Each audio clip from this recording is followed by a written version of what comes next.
नमस्कार। सुदूरपश्चिम प्रदेशको एकमात्र 2000 वाट क्षमताको रेडियो डेलीमेल 94.6 मेगाहर्जसँगै फेसबुक पेज र sudur.com मार्फत संसारभर एकैसाथ प्रसारण भइरहेको बेलुकी 6 बजेको समाचारमा महेन्द्र बमको हार्दिक स्वागत छ।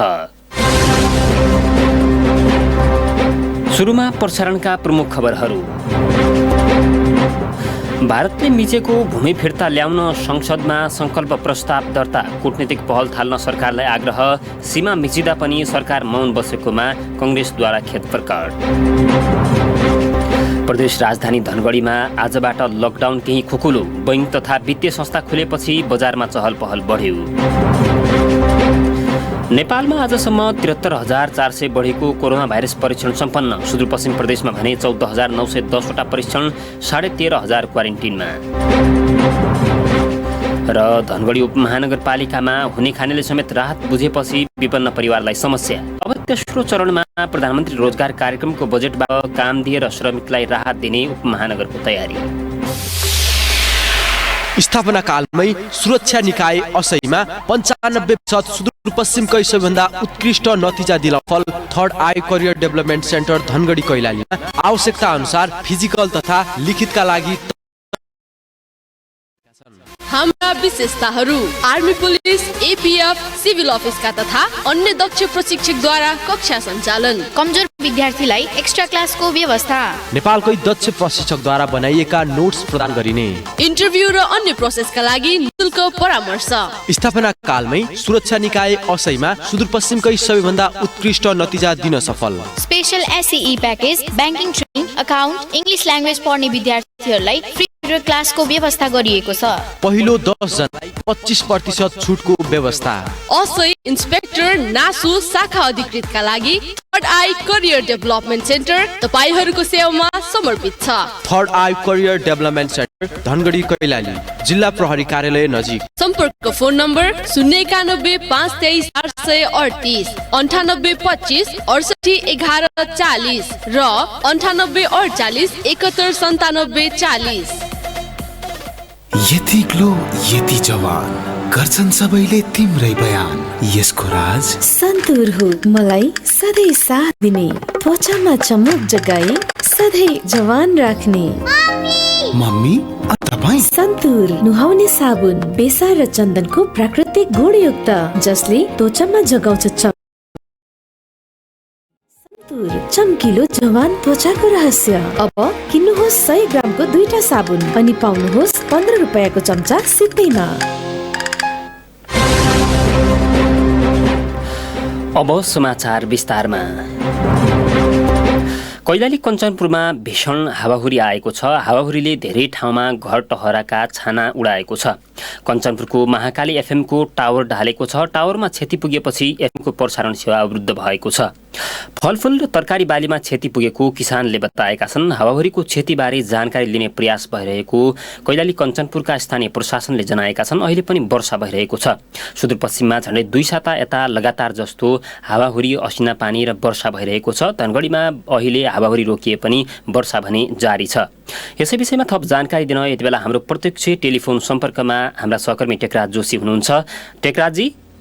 हजुर महेन्द्रजी। हावाहुरी र अहिलेको यो वर्षा जुन अहिले जारी छ, अहिले पछिल्लो बजारको अवस्था के छ?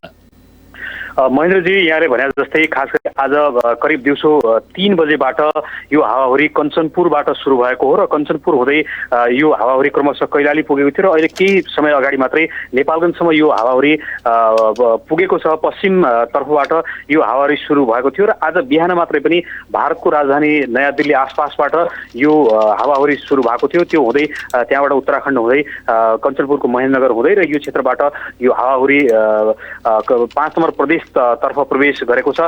र यहाँले भने जस्तै खास गरी हावाहुरीका कारण आज धेरै सुकुम्बासी बस्ती र मुक्तकुमाया बस्तीका घरका टहराहरू, छानाहरू उडाइदिएको हामीलाई समाचार प्राप्त भएको छ। यद्यपि स्थानीय प्रशासनले विभिन्न ठाउँबाट हावाहुरीबाट भएको क्षतिको विवरण आउने क्रम जारी रहेको भनेर बताएको छ र हावाहुरी रोकिए पनि अहिले पनि वर्षा निरन्तर भइरहेको छ। मैले यो धनगढी बस पार्कको आसपासको क्षेत्रमा छु र हावाहुरीका कारण धेरै ठाउँमा रुखहरू ढलेका छन् र जसका कारण धनगढी आसपासका केही ठाउँमा अहिले भर्खरै विद्युत सेवा सुचारू भए पनि अधिकांश ठाउँमा अझै पनि विद्युत सुचारू हुन सकेको छैन। धेरै ठाउँमा रुखहरू खसेका छन्, रुखका हाँगाहरू पनि ढालिएका छन्। अघि यहाँले भनिसक्नु भएको छ केही ठाउँमा एफएमका टावरहरू नै ढलेर कञ्चनपुरमा एफएमको प्रसारण सेवा नै अवरुद्ध भएको छ र यो हावाहुरी रोकिए पनि अहिले वर्षा जारी रहेको छ र आज धनगढी बजारमा हावाहुरी आइरहँदा बजारमा अलिकति चहल पहल थियो। आज बैंक वित्तीय संस्था खोलिसकेपछि अलिकति चहल पहल भएका कारण मानिसहरूको बजारमा अलिकति बाक्लो उपस्थिति थियो र हावाहुरी आइसकेपछि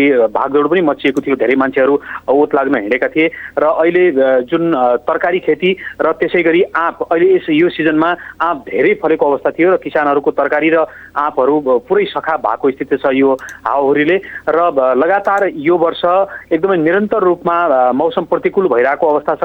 झन्डै 1 दशक यता यो झन्डै जेठ लाग्नै लाग्दा पनि कैलाली कञ्चनपुर लगायत यो तराईका जिल्लाहरूमा त्यति गर्मी बढेको छैन।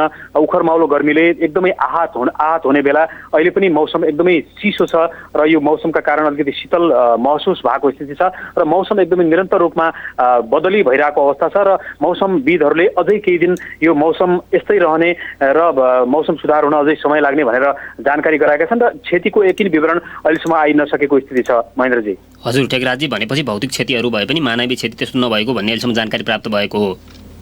पक्कै पनि मैले अहिले केही बेर अघि मात्रै स्थानीय प्रशासनसँग पनि यो विषयमा जानकारी लिएको थिएँ। कैलालीका प्रमुख जिल्ला अधिकारी एकराज बोहरा र मैले सशस्त्र प्रहरी सीमा सुरक्षा बलका कैलालीका प्रमुख प्रहरी उपरीक्षकसँग पनि मैले जानकारी लिएको थिएँ। खास गरी अहिले सीमा नाकामा सशस्त्र प्रहरीहरू खटिएका छन्। उहाँहरू तिरपाल लगाएर 24 घण्टा पहरा दिइराख्नु भएको छ र अस्तिको हावाहुरीले केही ठाउँमा टहराहरू प्रहरीका जो तिरपालहरू छन् त्यो उडाएर एकदमै क्षति पुर्याएको थियो। तर कैलालीका प्रहरी उपरीक्षक सशस्त्र प्रहरी उपरीक्षक कमती विष्णाले हामीलाई दिएको जानकारी अनुसार अहिलेसम्मको विवरण अनुसार अस्ति त्यो हावाहुरी आइसकेपछि उहाँहरूले त्यसलाई अलि बलियोसँग बानेका कारण ती टहराहरू उडाएको छैन, जसका कारण त्यति क्षति भएको छैन र उहाँहरूलाई अलिकति स्थिति सहजै छ भनेर उहाँले जानकारी दिनुभएको छ। र जुन नेपाल भारत सीमामा अहिले 24 घण्टा सशस्त्र प्रहरी खटिएको छ, सुदूरपश्चिमका कैलाली, कञ्चनपुर, डडेलधुरा, बैतडी, दार्चुलासँग जोडिएका सीमा नाकामा करिब 1500 को हाराहारीमा सशस्त्र प्रहरीहरू खटिएका छन्। 500 देखि 1 किलोमिटरको दूरीमा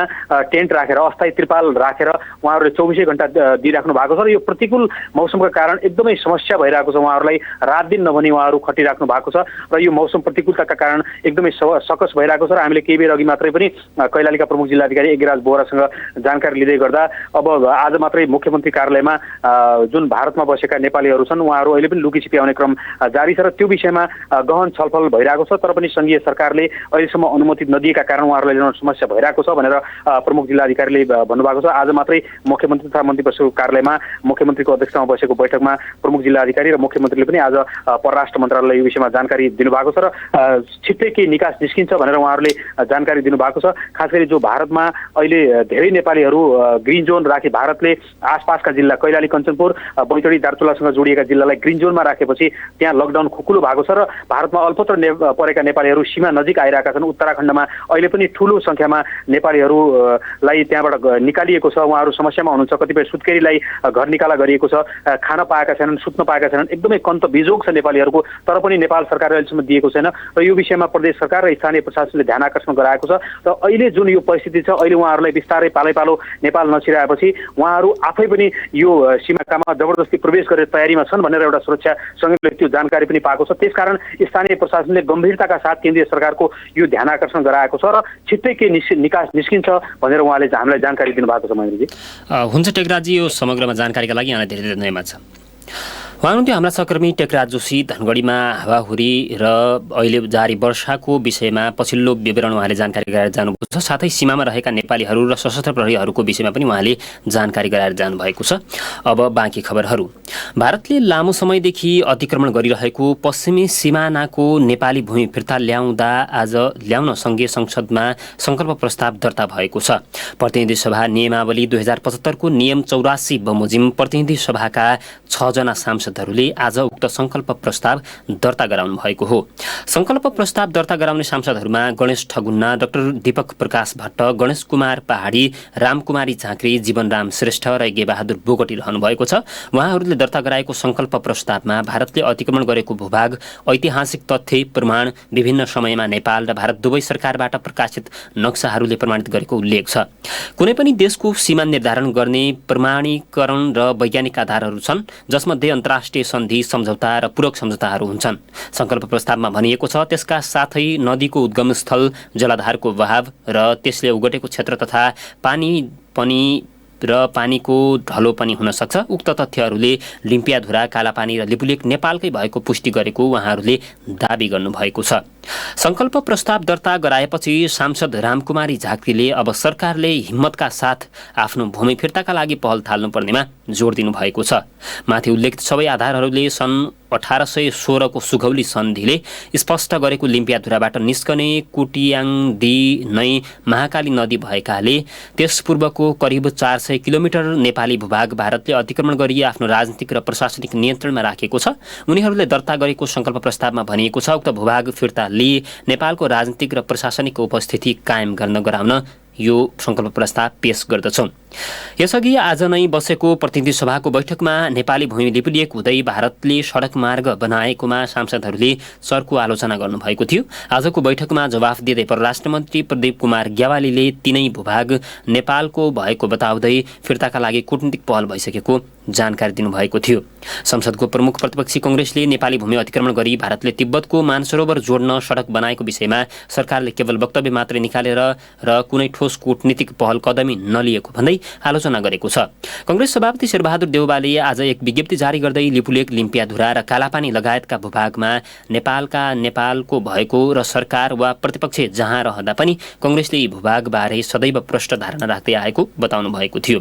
सन् 2015 को मेमा भारत र चीनका प्रधानमन्त्रीले लिपुलेकबारे बेजिङमा सहमति गरेपछि त्यस बेला कांग्रेस सभापति सुशील कोइराला नेतृत्वको सरकारले दुवै देशका सरकारलाई प्रोटेस्ट नोट पठाएर गम्भीर सहमति प्रकट गरेको स्मरण गर्दै वक्तव्यमा 2 दिनको अवधिमा वर्तमान सरकारले उच्चस्तरीय कूटनीतिक पहल प्रारम्भ नगरे गम्भीर विषयमा केवल मात्रै जारी रहेको बताएको छ। वक्तव्यमा सभापति देउवाले प्रमुख प्रतिपक्षी दलको नेताको हैसियतले आफूले सरकारलाई कूटनीतिक र राजनीतिक रूपमा उच्च पहल कदमी गर्न सार्वजनिक रूपले अपिल गरेको पनि बताउनु भएको छ।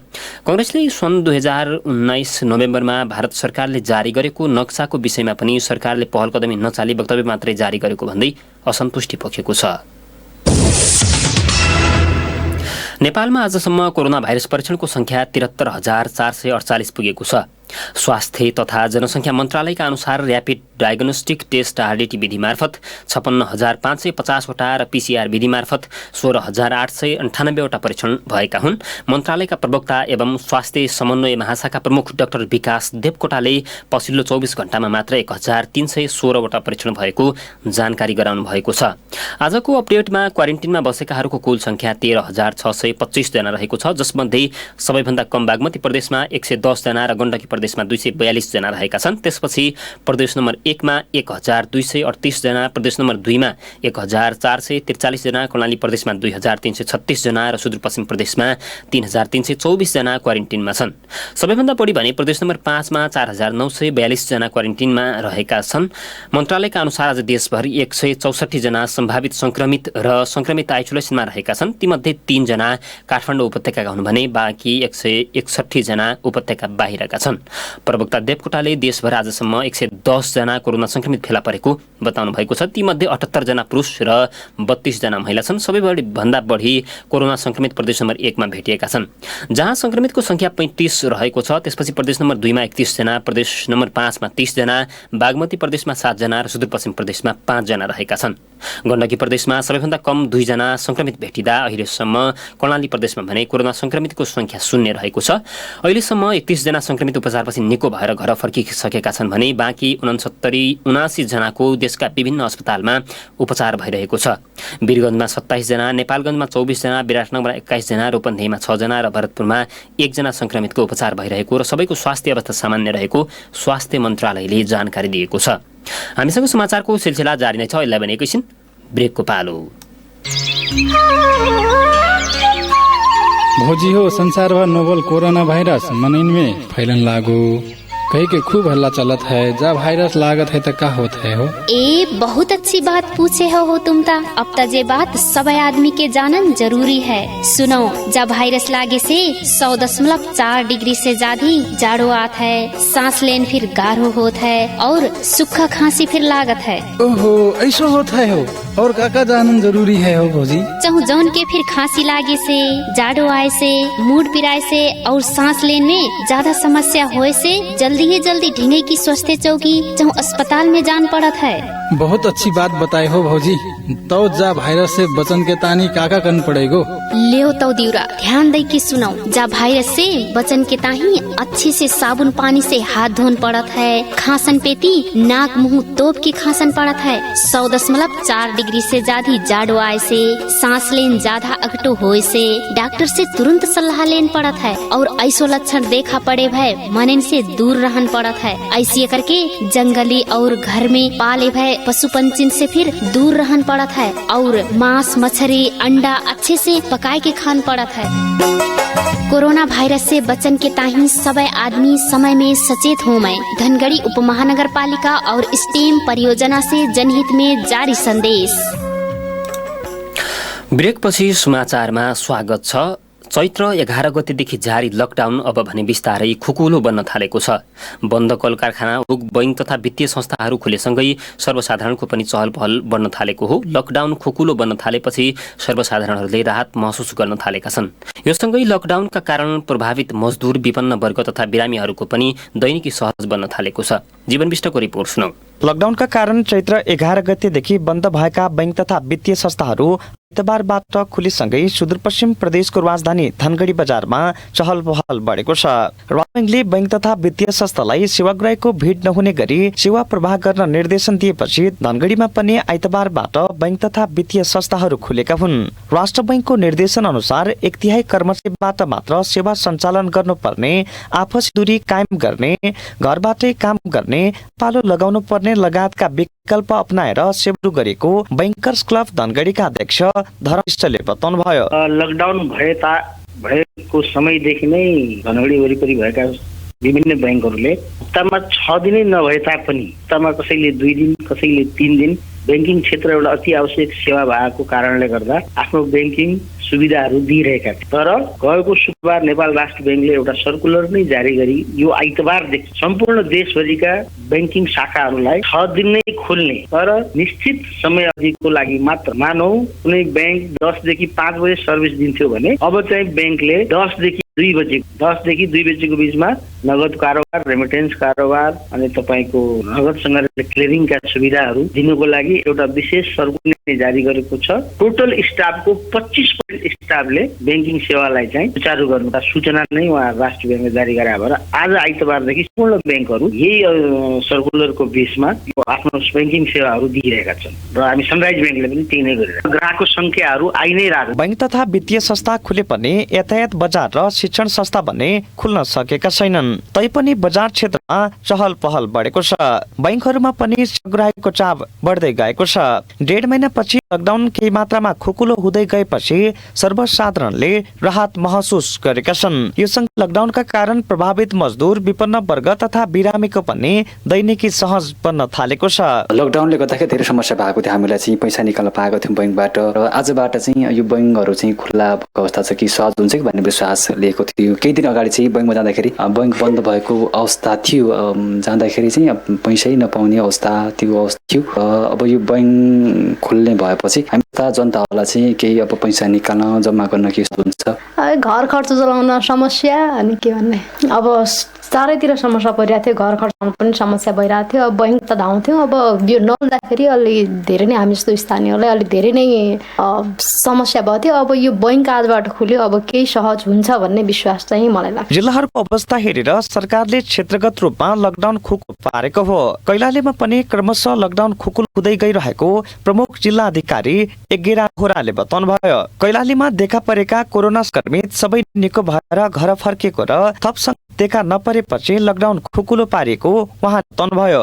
कैलालीमा विकास निर्माणका काम सुचारू भएको, बैंक तथा वित्तीय क्षेत्र र उद्योगहरू सञ्चालन भएको उहाँको भनाइ छ। लकडाउनमा चाहिँ के छ भने अब पहिलेको भन्दा अलिकति चाहिँ एक हदसम्म खुकुलो छ।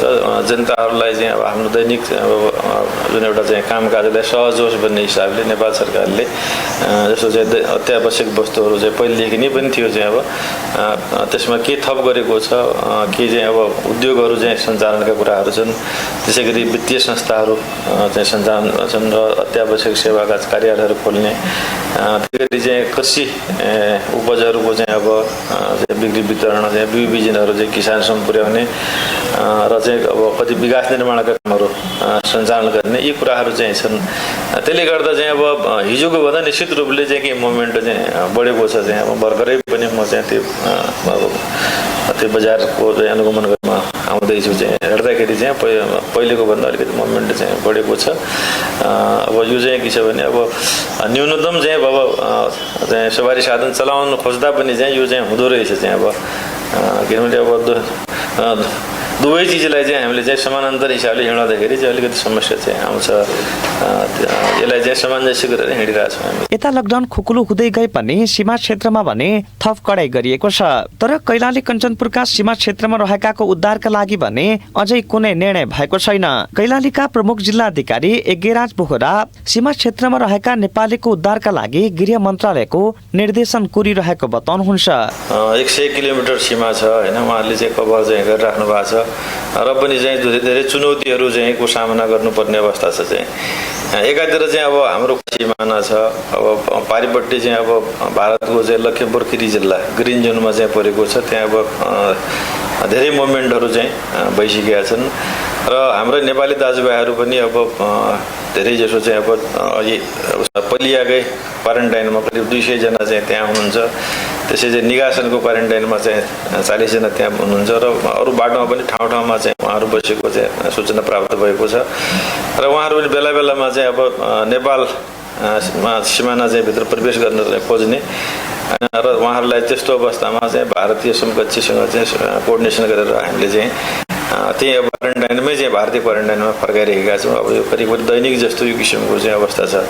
यसले पनि चाहिँ सीमा क्षेत्रमा चाहिँ कार्यरत हाम्रो सशस्त्र प्रहरी नेपाल प्रहरीलाई चाहिँ निकै ठुलो चाहिँ अब एउटा समस्याको रूपमा चाहिँ अब आएको छ। सुदूरपश्चिममा हालसम्म 5 जनालाई कोरोना संक्रमण देखिएको थियो। 5 जना निको भएर घर फर्किसकेका छन्। तर अहिले पनि नेपालका अन्य क्षेत्र कोरोनाको उच्च जोखिममा छन्। त्यहाँबाट मानिसहरू आउने क्रम पनि रोकिएको छैन।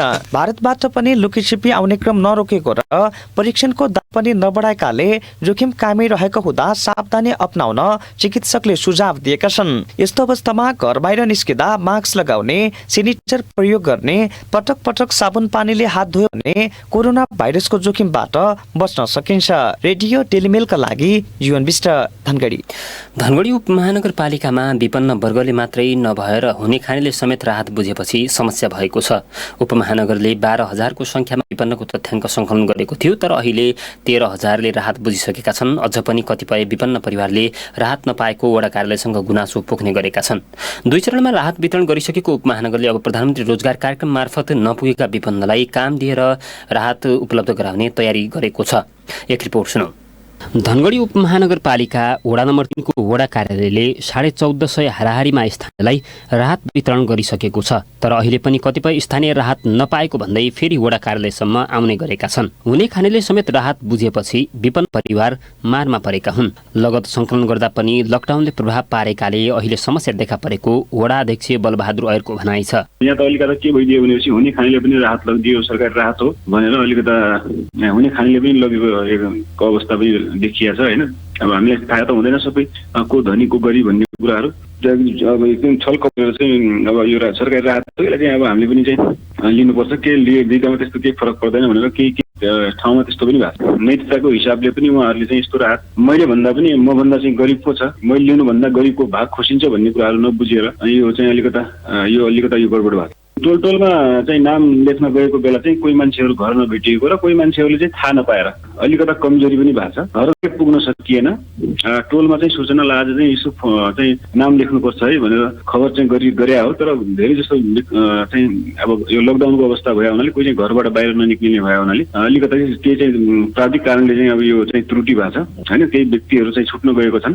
त्यस्ता त्यो चाहिँ अब त्यो अवस्था चाहिँ छ। उता 8 नम्बर वडा कार्यालयले पनि 700 जनालाई राहत वितरण गरिसकेको छ। अझै कतिपय छुटपिट रहेकाले अब उहाँहरूलाई राहत दिने विषयमा पहल भइरहेको वडा अध्यक्ष नारायण प्रसाद बरालले बताउनुभयो। पहिलोचोटि 400 जनालाई 10 किलोको दरले दिएका थियौँ, प्लस अहिले 3 लाई 20 किलोको दरले गरेर 30 किलो पुगायौँ भने अहिले नयाँलाई 30 किलोको दरले दिएछौँ। लगभग 30-35 जना मात्रै बाँकी छ मेरो वडामा। अहिले यो भन्दा सबभन्दा ठुलो के भयो भनेदेखि वडा नम्बर 1, 8, 5 केएम विद्यालय नजिकै हुँदाखेरि अब हामीले पहिला एउटा लगत थियो बाँडिसक्यौँ। अहिले विद्यार्थीहरू पनि कतिपय निस्किँदाखेरि अलिकति थोरै चुनौती हामीलाई त्यो देखिएको छ। किन भन्दा विद्यार्थीको लगत न घरबेटले राखेको हुँदैन भने वडा कार्यालयमा रहने कुरै भएन। त्यो हुनाले अलिकति तिनीहरू निस्किएका छन् र तिनलाई पनि अब हामीले नगरमा भनेर कतिसम्म सकिन्छ 30 किलो नके पनि उनलाई बाँध्ने आधार भनेर 10 किलोसम्म एकजनालाई दिने भनेर पनि त्यो कुरा गर्दैछौँ र मेयर साहबसँग हामी कुरा राख्छौँ। मेरो वडामा लगभग 1 लटको राहत 700 जनालाई मैले टोटल लगेको थिएँ। पुरानो 400 नयाँ 300 गर्दाखेरि 30-35 जनालाई बाँकी छ। लगभग अरू सिद्धियो। अब त्यसमा धनगढी उपमहानगरपालिकाका मेयर निर्पबहादुर ओडले 12,000 को लगत सङ्कलन पनि हालसम्म 13,000 बढीलाई सरकारको मापदण्ड अनुरूप राहत वितरण गरिसकेको बताउनुभयो। हुने खानेले समेत राहत बुझेपछि पहिलो र दोस्रो चरणमा छुटेकाहरूलाई राहत दिन समस्या परेको उहाँको भनाइ छ। अब तेस्रो चरणमा उपमहानगरले प्रधानमन्त्री रोजगार कार्यक्रमको बजेटबाट काम दिएर श्रमिकलाई राहत दिने मेयरको भनाइ छ। यी सबै पाउनु पर्ने मान्छे हुन् भनेपछि नपाउनु पर्नेले पनि पाएका कारणले त्यो वास्तवमा प्राविधिक कठिनाइ भएको छ। त्यो प्राविधिक कठिनाइलाई हामीले धेरैभन्दा धेरै सुधार्ने कोसिस गर्यौं, तर सुधार्न सक्ने सम्भावना रहेन। त्यसैले अझै पनि मेरो अनुरोध के हो भने अहिले धनगढी उपमहानगरपालिका देशभरिमा वास्तवमै पाउनु पर्ने मान्छेले राहत पायो भने त्यो राम्रो हुन सक्छ। नपाउनु पर्नेले राहत पायो भने पाउनु पर्नेको पनि अधिकार खोसिने भएका कारणले निम्ति मान्छे नपाउन सक्छ। त्यसैले त्यो र अर्को कुरा के भने अब धनगढी उपमहानगरपालिकाले अब निरन्तर रूपमा यही तरिकाले जाने हो भने हामी एउटा मोडेलमा जाँदैछौँ। सामान्य रूपमा दिनभरि काम गर्ने, काम गरे बापत ज्याला दिने अनि त्यसले खाने, त्यसले पिने, त्यसले बस्ने। त्यसैले राहत अब धनगढी उपमहानगरपालिकाले यो लट सकिसकेपछि दोस्रो लट समापन भइसकेपछि कुनै पनि बेला धनगढी उपमहानगरपालिकामा राहत वितरण गर्ने छैन। प्रदेशका आन्तरिक मामिला तथा कानुन मन्त्री प्रकाश शाहले यसको अनुगमनका लागि सबै जिल्लामा जिल्ला समन्वय समितिका प्रमुखको नेतृत्वमा टोली गठन गरिएको जानकारी दिनुभयो। राहत वितरणका निम्ति सर्वदलीय संयन्त्र समेत त्यसमा सघाउने स्थानीय तहलाई सघाउने गरेर हामीले कार्यविधि राहत वितरण मापदण्ड बनाइदिएका छौँ र थप अनुगमनका निम्ति प्रदेशभित्रका 9वटै जिल्लाका जिल्ला समन्वयका प्रमुख संयोजक रहने गरी प्रमुख जिल्ला अधिकारी, प्रहरी प्रमुख र चाहिँ उद्योग वाणिज्य सङ्घको चाहिँ जिल्लाको अध्यक्ष र चाहिँ घरेलु कार्यालयको चाहिँ हाकिम सदस्य रहने गरी हामीले अनुगमन समिति पनि बनाइदिएका छौँ। त्यसले नियमित रेखदेख गर्छ। राहत वितरणको मापदण्ड अनुसार पारदर्शी ढङ्गले राहत वितरण भयो भएन भनेर त्यसले अनुगमन गर्छ र साथसाथ प्रदेशका सांसदज्यूहरूलाई पनि आफ्नो निर्वाचन क्षेत्रमा राहत वितरणका निम्ति अनुगमन गर्ने भनेर हामीले त्यो मापदण्डमा उहाँहरूलाई पनि त्यो भूमिकामा ल्याएको हुनाले सांसदज्यूहरूको पनि अनुगमन हुन्छ। राहत वितरणको व्यवस्थापनका विषयमा अनुगमन गर्न टोली गठन गरिएको भए पनि उक्त टोलीले अनुगमन गर्न सकेको छैन। प्रदेश सरकारले सम्बन्धित निर्वाचन क्षेत्रका सांसदहरूले समेत राहत वितरणलाई पारदर्शी र सबैको पहुँचमा पुर्याउन पहल गर्नुपर्ने जनाएको छ, तर अहिलेसम्म त्यसो पनि हुन सकेको छैन। रेडियो डेलिमेलका लागि महेन्द्र बम, धनगढी।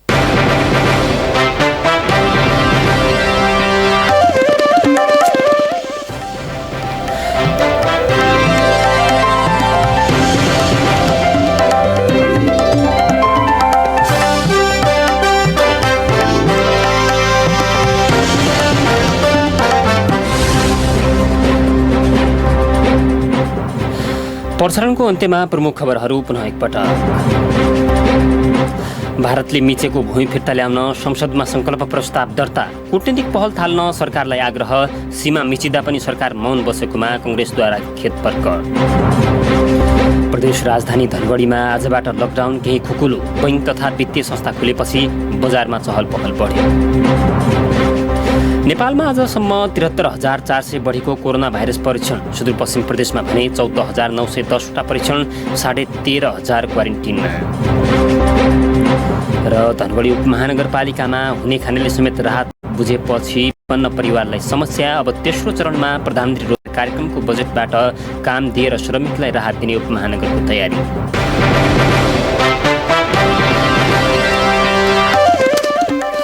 हवस् त समाचारहरूलाई सकियो। हाम्रो समाचार बुलेटिन भोलि बिहान 6:30 बजे प्रसारण हुनेछ।